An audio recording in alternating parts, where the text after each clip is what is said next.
بە فەرمانی سەرۆکی حکوومەت لە سەرەتای مانگی داهاتوو ڕسوماتی هاتنە ناو هەرێمی کوردستان هەڵدەگیرێ.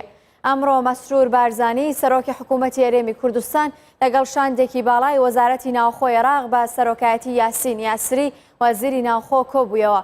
لەو کۆبوونەوەیەدا وەزیری ناوخۆی عێراق خۆشحاڵی خۆی دەربڕی بەرامبەر دروستبوونی ئەو کەشە ئەرێنیەی ئێستا لە نێوان هەرێمی کوردستان و بەغدا هەیە و ئاماژشی بۆ کرد کالێک تێگەیشتنی باش لە نێوان هەردوو وەزارەتی ناوخۆی هەرێمی کوردستان و عێراق هەیە و هەر کێشەیەکیش بێتە پێشەوە پێویستە بە پێی دەستور چارەسەر بکرێت.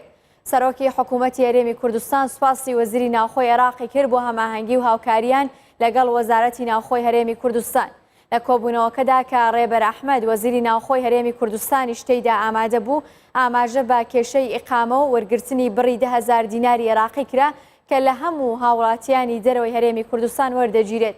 سەرۆکی حکوومەتی هەرێمی کوردستان ئاماژەی بۆ کردکە ئەو میکانیزمەی بە ناوی ئیقامە ناوزەت کراوە بۆ پاراستنی ئاسایشی هەرێمی کوردستان و گەشتیاران بووە و لەمە و دوا ناوەکەی دەکرێتە دڵنیایی ئاسایش. هەروەها لەسەر فەرمانی سەرۆکی حکوومەت بڕیاردرا لەمە و دوا حکوومەتی هەرێم خەرجیەکانی سیستەمی دڵنیایی ئاسایش دابین بکات و لە یەکینەوە هیچ بڕەپارەیەک لە هاوڵاتیانی پارێزگاکانی عێراق کە سەرزانی هەرێمی کوردستان دەکەن وەرنەگیرێت.